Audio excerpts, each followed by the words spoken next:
ذوالحجہ کا ماہ مقدس ہمیں نصیب فرما دیا۔ اس میں جتنا زیادہ ممکن ہے ہم سب کے لیے اللہ کی بندگی ہم کر لیں۔ کیا پتہ کہ یہی تھوڑے تھوڑے ذکر، تلاوتیں، نماز، حج، زکوٰۃ، کوئی ایک نیکی ایسی ہمارے لیے کام کی نکل آئے جو کل بروز قیامت ہمیں بخشوانے کے لیے کسی اور نیکی کی ضرورت نہ پڑے۔ اس بات کے پیچھے حضور نبی کریم علیہ السلام کی ایک حدیث پاک بھی ہے۔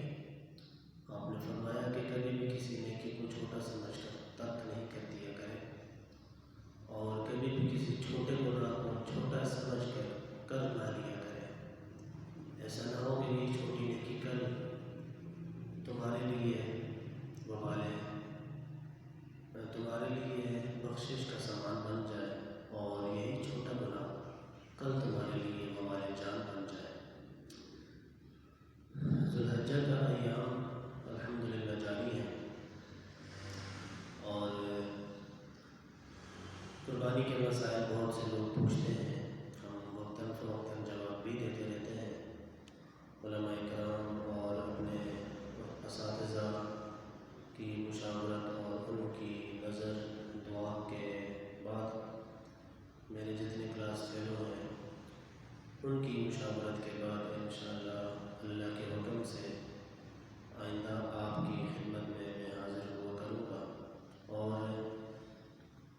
قربانی کے مسائل کے متعلق آپ کی رہنمائی میں خود بھی انشاءاللہ حاصل کروں گا، اور آپ کو بھی اس کی رہنمائی فرمایا کروں گا۔ اسی سلسلے میں آج آپ کے سامنے ایک حدیث پاک میں لے کر آیا ہوں، جس کے راوی ہیں حضرت مولانا مشکل کشا جناب مولانا مرتضیٰ حضرت علی کرم اللہ وجہہ الکریم کی ذات پاک ہے۔ اللہ ان کے علم کی خیرات ہم سب کو نصیب فرمائے۔ آپ سے دریافت کیا گیا کہ رسول اللہ صلی اللہ علیہ وآلہ وسلم نے آپ نے لوگوں کو کوئی خاص بات ایسی بتائی جو عام لوگوں کو نہ بتائی ہو؟ تو مولانا مرتضیٰ حضرت علی کرم اللہ وجہہ الکریم ارشاد فرماتے ہیں، نہیں مگر دو باتیں، مگر وہ باتیں جو میری نیام میں موجود ہیں، تلوار کی نیام میں موجود ہیں۔ پھر آپ نے وہ نیام نکالی اور کچھ چٹ وغیرہ نکال کر اس کو کھول کر آپ نے پڑھا، اور یہ جملے کچھ لکھے ہوئے تھے کہ لعنت ہو اس بندے پر کہ جو غیر اللہ کے نام پر ذبح کرے، اور لعنت ہو اس پر جو زمین کی چار دیواری، اگر کوئی زمین اپنی بناتا ہے، خریدتا ہے کھیت کے لیے یا اپنے گھر کے لیے، تو اس زمین کی چار دیواری کا مقصد یہی ہوتا ہے، یا چھوٹے سے بننے کا مقصد یہی ہوتا ہے کہ اس کے ادھر ادھر میری ہے، اور اس کے دوسرے پار کسی دوسرے بندے کی ہے، بھائی پڑوسی کسی کی بھی ہے۔ جو لوگ اس بندے کے ساتھ چھیڑ چھاڑ کرتے ہیں تو اللہ رب العزت کے حبیب فرماتے ہیں کہ اللہ ان پر لعنت فرماتا ہے۔ دو بندے ہو گئے کہ جن کو اللہ نے اپنی لعنت کے ساتھ ذکر کیا، مطلب کہ اللہ کی لعنت ہے ان بندوں پر۔ تیسرا وہ بندہ ہے کہ لعنت ہو اس بندے پر کہ جو اپنے باپ پر لعنت کرتا ہے، جو اپنے والدین کے ساتھ اس نے سلوک نہیں کرتا،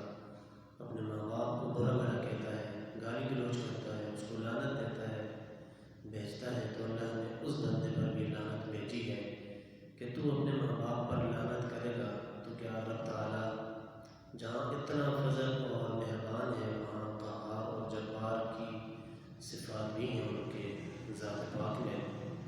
چوتھا وہ بندہ ہے کہ اللہ فرماتا ہے کہ لعنت ہے اس بندے پر جو بد مذہب کو بنا دیتا ہے۔ اس حدیث پاک میں ساری باتیں ہی سیکھنے کے لائق ہیں، لیکن ایک بات یہ کہ غیر اللہ کے نام پر ذبح کرنا، قربانی کا ایک ماحول ہے قربانی کا، تو یقیناً بہت سے قصائی، خصوصاً ہر علاقے کا اپنا اپنا کلچر ہوتا ہے۔ کراچی کا ماحول میں نے دیکھا کہ بہت سے قصائی کے منہ میں پان، گٹکے وغیرہ یہ ساری چیزیں ہوتی ہیں، تو